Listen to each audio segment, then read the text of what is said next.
जय गुरुदेव एवरीवन। गुरुर्ब्रह्मा गुरुर्विष्णु गुरुर्देवो महेश्वर गुरुर्साक्षात् परब्रह्मा तस्मै श्री गुरुवे नमः। तस्मै श्री गुरुवे नमः। तस्मै श्री गुरुवे नमः। इस श्लोक का अर्थ है, गुरु ही ब्रह्मा है, गुरु ही विष्णु है और गुरु ही भगवान शंकर है। गुरु ही साक्षात परब्रह्म है। ऐसे गुरु को मैं शत शत प्रणाम करता हूँ। Start our chapter in the history, chapter four Mughal empire. जो मुगल के जो साम्राज्य थे, उन लोगों का साम्राज्य कैसा चल रहा था, उसके जो दिल्ली सल्तनत है, उसके बाद जो ये सारा साम्राज्य आया था वो किस तरह का था, तो ये जो सारी बातें वो हम यहाँ पे देखेंगे। Now ruling is a large territory in the Indian subcontinent with such diversity of the people and the culture was the extremely difficult task. यहाँ पे क्या था कि जैसे कि आप लोग जो ये इंडिया की जो सब कॉन्टिनेंट वाला पार्ट है, तो यहाँ पे जो डाइवर्सिटी है इंडिया की, इंडिया में जो डाइवर्सिटी होती है वो बहुत ही यहाँ पे डिफरेंट है। तो यहाँ पे इंडिया बहुत ही बड़ा है, तो इसमें एक किंग को जब उसका साम्राज्य जमाना बहुत ही ज़्यादा डिफ़िकल्ट होता था। Quite contracts there to their predecessors का मतलब होता है पहले के जो आए हुए लोग हैं। जैसे कि मुग़लों का शासन था, तो मुग़लों के पहले जो लोग आए होते हैं उसको प्रेडिशन माना जाता है। The Mughals created an empire and predecessors. The Mughals created an empire and accomplished what had hitherto seemed possible for only short periods of the time. From the latter half of the 16th century, they expanded their kingdom from the Agra to Delhi. धीरे धीरे क्या किया, बहुत ही ज़्यादा difficult था। उसके बाद वो धीरे धीरे अपना साम्राज्य जमाने लगे। फिर 16th सेंचुरी आते आते टाइम पे तो उन लोगों ने आगरा और दिल्ली पे अपना साम्राज्य जमा दिया था। अनटिल द 17th सेंचुरी, जब ये 17th सेंचुरी आई तब उन लोगों ने पूरा के बारे सब कॉन्टिनेंट वाला पार्ट था उनको अपने अंडर में कवर कर लिया था। दे impose the structure of the administration, जो वहाँ पे जो उसका शासन था, वहाँ पे जो वहीवट वो जो करते थे, वो जो गवर्नर्स थे, उन लोगों का जो रूल रहता था, जो political legacy, living the political legacy, जो ये सारे लोग होते वो जो सारा काम करते थे। Success rulers of the sub continent could not ignore, उन लोगों को इग्नोर नहीं किया जाता था। जो आज के पॉलिटी लेगेसी का मतलब होता है परंपरा, मतलब पहले के जो लोग हैं, जो राजा होते थे, उन लोगों ने जो सारी चीज़ें बनाई है, तो ये जो सारी हमारी परंपरा होती है वो हम अभी तक भी वो रखते हैं। जैसे कि हमारे प्राइम मिनिस्टर है, वो भी जो हमारा रेड फोर्ट होता है दिल्ली में, वहाँ से ही वो इंडिपेंडेंस डे होता है तब वो वहाँ पे ही रह के वो जो हमारे नेशनल, हमारा जो देश है उसको एड्रेस, उसको संबोधन करते हैं। इसी यहाँ पे जो रेड किला दिखाया गया है। उसके बाद है हु वे द मुगल्स कौन थे? Mughals were descendants of two great lineages of the rulers from their mother side. Mughals थे वो क्या था, उसके मदर साइड वाले लोग थे, वो गेंजिस खान था।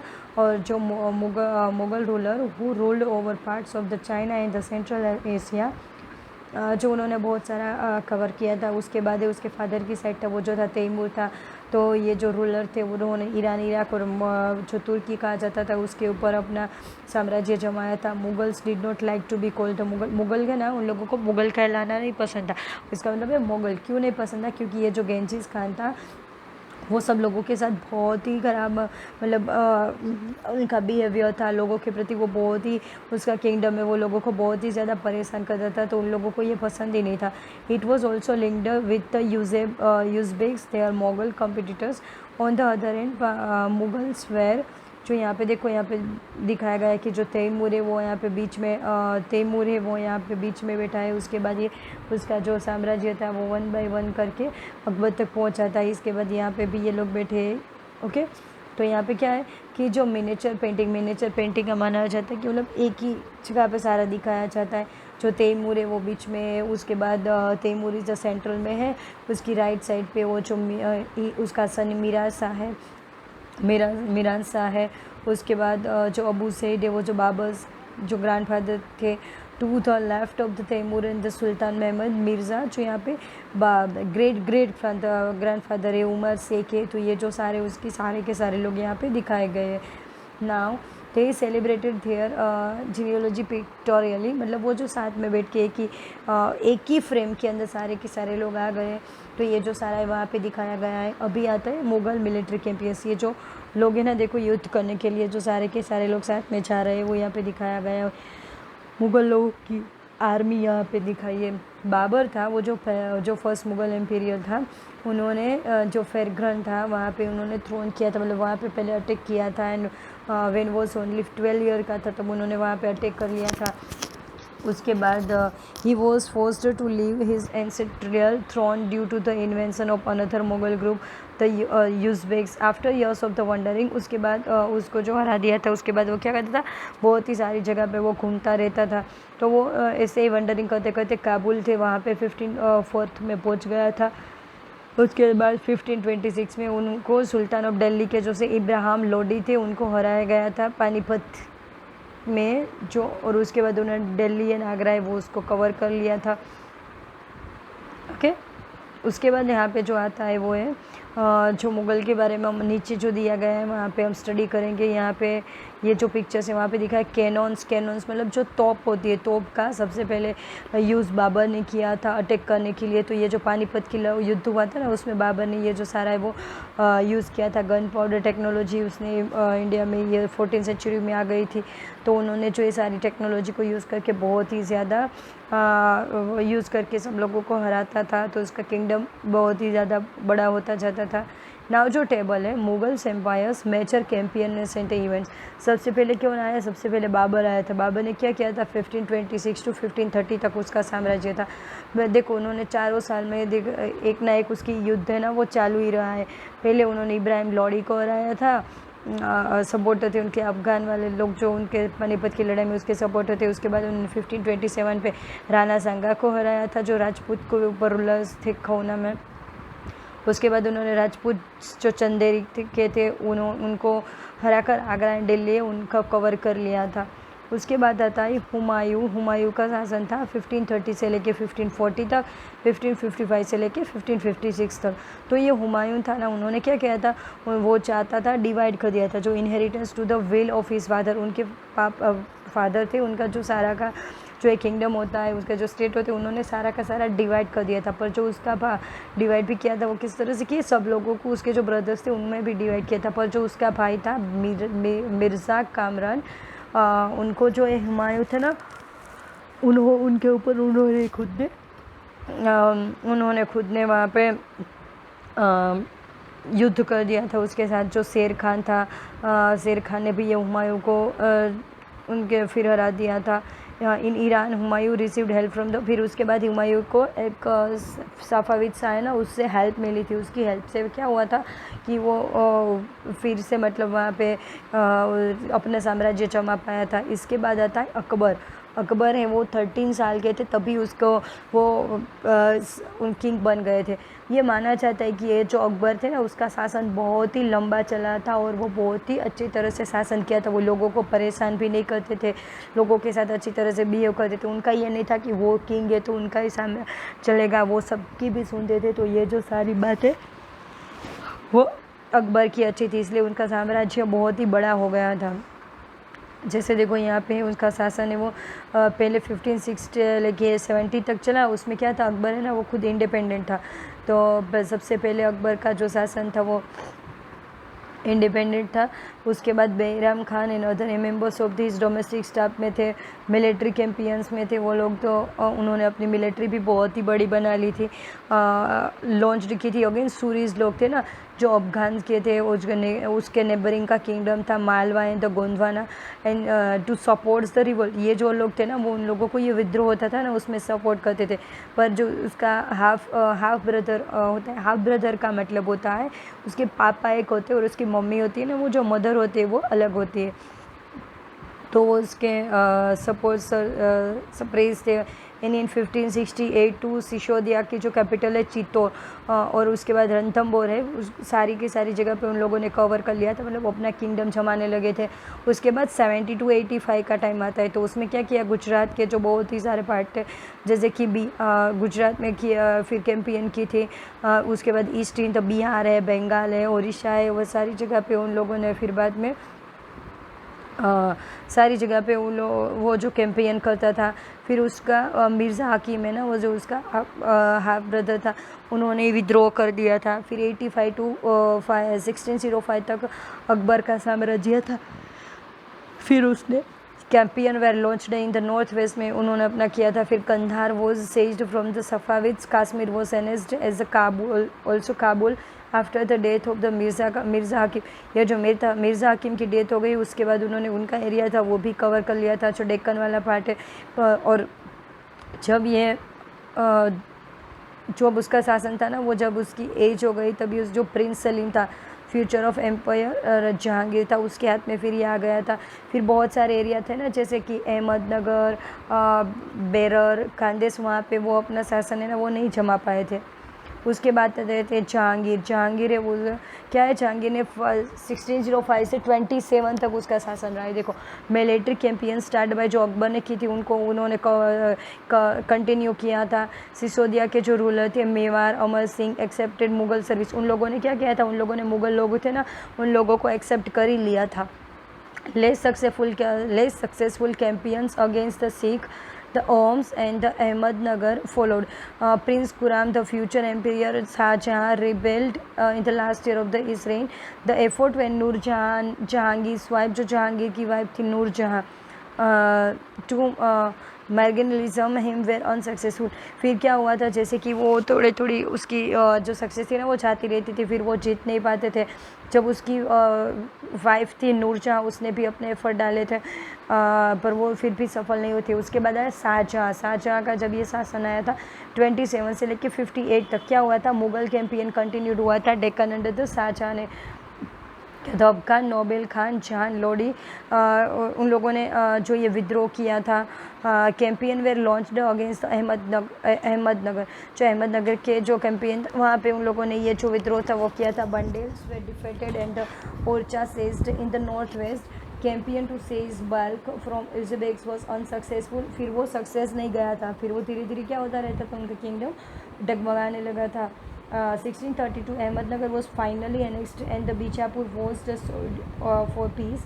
फिर एट द फाइनल में क्या हुआ, जो ये अहमदनगर थे ना उसके ऊपर सारे लोग हैं ना वो सबसे पहले वहाँ पे लड़ाई करना चाहते थे, क्योंकि वहाँ पे ही करने से क्या होता था, वो जो एरिया था ना वो लोग कवर करना चाहते थे सबसे ज़्यादा।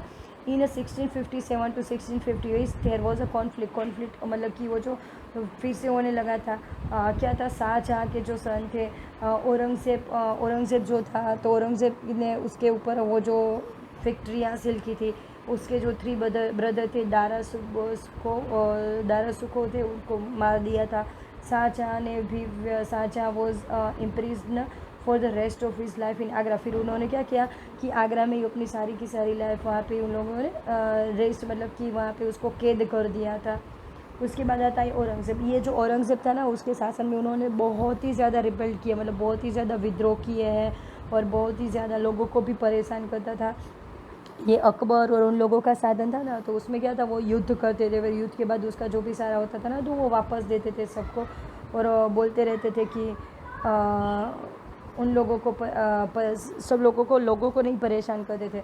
तो यहाँ पे क्या, इन the north waste AIIMS were defeated in 1663 but rebelled again in the 1680s। जो ये नॉर्थ ईस्ट पे थे, तो फिर क्या किया था, जो उन्होंने विद्रोह फिर से किया था, कैंपेन्स किया था नॉर्थ वेस्ट में। किसके अगेंस्ट किया था, यूसुफ जे और सिक्स वे टेम्परली वहाँ पे सक्सेसफुल हो गए थे। Mughal intervention in the succession और internal politics of the Rathore Rajputs of the Marwar led to the rebellion. वो धीरे धीरे क्या करने लगे कि जो मारवाड़ के सामने भी उन लोगों ने बहुत ही ज़्यादा विद्रोह कर लिया था। वो सारी की सारी जगह पे देखो करना चाहते थे, पर फिर मेवाड़ के ऊपर जब ये मराठा के ऊपर करने के लिए आया, तो मराठा के जो शिवाजी का तो नाम हम लोगों ने सुना है। देखो शिवाजी थे, वो कितने अच्छे राजा थे। फिर शिवाजी के सामने किया तो उन लोगों ने उसको भी कैद करना चाहता, पर शिवाजी थे वो वहाँ से भाग गए थे, फिर आगरा चले गए थे और उन्होंने अपना खुद का साम्राज्य है ना वो खुद का जमाया था, और फिर वो उनसे बहुत ही आगे चले गए थे। फिर उसके बाद धीरे धीरे शिवाजी का जो साम्राज्य था वो बहुत ही अच्छा था, तो सब लोग उसके साथ मिलने लगे थे। Prince Akbar rebelled against Aurangzeb and received the support from the Marathas and the Deccan Sultanate. He finally fled to the Safavid Iran. जो ये प्रिंस अकबर ने जो विद्रोह किया था अगेंस्ट औरंगज़ेब के बाद और सपोर्ट किया था मराठास लोगों को, तो ये जो सारे लोग थे फिर मराठा लोगों को सपोर्ट भी करने लगे थे। आफ्टर अकबर के साथ जब ये औरंगज़ेब ने विद्रोह किया था, फिर क्या था, अपनी आर्मी खुद की भेजी थी डेक्कन सुल्तानेट्स के सामने। Bijapur war annexed in the 1685 and the Golconda in 1687 from 1690। ये जो देखो आपको ईयर याद नहीं रखना है, पर किसने क्या किया था ना, वो जो सारी बात होती है ना वो याद रखिए। जैसे औरंगज़ेब पर्सनली मैनेज्ड कैंपेन्स, उसने अपनी खुद की आर्मी में फिर मराठा लोगों को, मराठास हु स्टार्ट जो ये उसके साथ फिर स्टार्ट किया था। फिर औरंगज़ेब ने also had to face the rebellion, जो विद्रोह किया था नॉर्थ इंडिया के जो सिख लोग थे, जैट्स लोग से, सतनाम्स थे इन द नॉर्थ वेस्ट वाले पार्ट में, Ahoms and in the Deccan of the Marathas. His death was followed by succession conflict among his son. Last में फिर क्या होता है, उसके सन ने खुद के उसके सामने विद्रोह कर दिया था और उसमें उसकी डेथ हो गई थी। सी यहाँ पे हम देखते हैं कि कितनी बड़ी मिलिट्री है, कितने बड़े, देखो यहाँ पे कितना बड़ा साम्राज्य, सब जगह पे मुग़ल लोगों ने वो औरंगज़ेब और अकबर और उन लोगों ने यहाँ पे जमाया था। उसके बाद आता है Mughal tradition of the succession. अब ये मुग़ल लोग वो लोग मतलब उसमें राजा बनते किस तरह से थे। Mughals did not believe in the rule of the primogeniture. Primogeniture में मतलब क्या होता है कि जो सन होते हैं वो एल्डेस्ट सन होते हैं, इनहेरिट हिज फादर्स एस्टेट, वो अपनी जो सारी की सारी जो प्रॉपर्टीज़ होती है उसको ले लेते हैं। उसके बाद एक आता है कि जो instead they follow the Mughal and the Timurid custom of the coparcenary. Coparcenary का मतलब क्या होता है, सारी की सारी जो प्रॉपर्टी होती है ना उसको सब में इक्वल डिवाइड करना, सब में क्या करना है, सब में इक्वल डिवाइड करना होता है। और the division inheritance amongst all the son, सारे के सारे लोगों में। तो यहाँ पे पूछा जा रहा है कि ये जो प्रिमिज नेचर है और कॉपर सेंचुरी है वो उनमें से कौन सा सही है। तो देखो यहाँ पे तो भाई कॉपर सेंचुरी सही है, जो अगर अच्छी तरह से सब में इक्वल डिवाइड किया जाए तो। इसके बाद यहाँ पे जो बुक्स दिया है, Mughal marriages with the Rajput, जो मुग़ल लोग थे उनके जो ये फिर है ना, बहुत सारे लोग मुग़ल लोगों के साथ घुल मिलने लगे थे। वो जो लोग बोलते थे उसके साथ वो जो मैरिज के लिए बोले तो वो लोग करने लगे थे। तो बहुत सारे लोग थे उनके साथ में होने लगे थे, जैसे कि मदर ऑफ द जहांगीर, और कौन था वो, Kachhwaha princess of the daughter of the Rajput ruler के जो थे, उनके जयपुर के वो जो राजा थे उसके वो जो बेटी थी, द मदर ऑफ शाहजहाँ की थी, वो राठौर प्रिंसेस थी। तो देखो उन लोगों के ऊपर जब अटैक करते थे तो वो लोग क्या करते थे, भाई हमें छोड़ दो, हमारे ऊपर अटैक करना, हम लोग आपके साथ नहीं मिलना चाहते। फिर वो लोग अपने वो जो कुछ बोलते थे वो बोलते थे कि आपकी लड़की की शादी इनके साथ कर दो, तो वो लोग फिर मान जाते थे और ये जो सारी चीज़ें थे वो लोग कर रहे थे। फिर जो राठौर प्रिंसेस थी, daughter of the Rajput ruler of the Marwar, वो जो जोधपुर की थी, तो ये जो लोग थे वो उनके साथ शादी कर देते थे, उन लोगों के साथ मिल जाते थे, उन लोगों के पावर से डर भी जाते थे। Mughal relation with other rulers, उन लोगों के दूसरे लोगों के साथ कैसे रिलेशन थे वो कैसे थे। You will notice that the Mughal rulers campaigned constantly against rulers who refuse to accept their authority. वो क्या करने लगे तब उसके ऊपर जो अपना हक, वो लोग इतना विद्रोह करते थे, वो लोग एक्सेप्ट कर लेते वो लोग जो बोले वो। But as the Mughal became powerful, many other rulers also joined them voluntarily. The Rajput are a good example of this. Rajput है उन लोगों के लिए बहुत ही बड़ा एग्जाम्पल था। Many of them married their daughters. बहुत लोग थे वो लोग उन लोगों की शादी कर लेते into the मुग़ल फैमिली में कर लेते थे। And received high position. उनको लगता था ये जो सारा करके हम लोगों को बहुत ही बड़ी हाई पोजीशन पे वो लोग ले लेंगे, तो इससे वो अपनी डॉटर की जो शादी थी वो भी उन लोगों के साथ कर देते थे। बट मैनी रेजिस्टेड, बट बहुत लोग थे वो मना भी कर देते थे कि हमें भाई नहीं करना है। The Sisodia Rajput of the Mewar के वो जो सिसोदिया राजपूत थे उन्होंने रिफ्यूज़ कर दिया था जो मुग़ल की अथॉरिटी को कि भी हमें आप लोगों के साथ ये हमें नहीं चाहिए, हमें लॉन्ग टाइम तक हमें नहीं करना है आप लोगों के साथ ये। Once defeated however they were honourable treated by the Mughals given their loans, मतलब जो अपनी वतन होता है बैक एज असाइनमेंट्स वतन जहांगीर।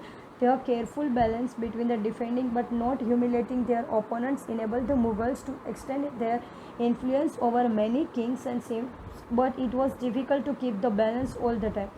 फिर क्या होता था, देखो ये जो मुग़ल लोग थे ना वो सारे के सारे लोग ऐसे थे जैसे कि सब लोगों को वैसे सब लोगों के साथ ये परेशान करना ये नहीं करते थे। अगर किसी के साथ भी उन लोगों ने जब उन लोगों ने, ये अकबर थे, अकबर का बेटा था, तो फिर इन लोगों ने क्या किया था कि जो उनके साथ थे, अगर उनके साथ वॉर कर लिया, विद्रोह कर लिया, उसके बाद वो उसका जो लैंड और ये थे वो वापस दे देते और बोलते थे कि सिर्फ बस आपको इतना टैक्स ही चुकाना है। पर जो ये औरंगज़ेब आया था, औरंगज़ेब ने बहुत ही वो लोग किसी की इंसल्ट नहीं करते थे। औरंगज़ेब था ना, वो सब लोगों की बहुत ही ज़्यादा इंसल्ट करता था, लोगों के ऊपर बहुत ही उसका खराब बर्ताव करता था।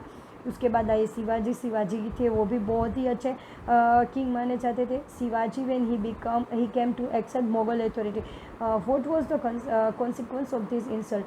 फिर ये जो शिवाजी थे, उन लोगों ने, शिवाजी ने भी ये एक्सेप्ट किया था। पर जो औरंगज़ेब थे, उन्होंने तो बहुत ही ज़्यादा इंसल्ट कर दिया था सब लोगों की।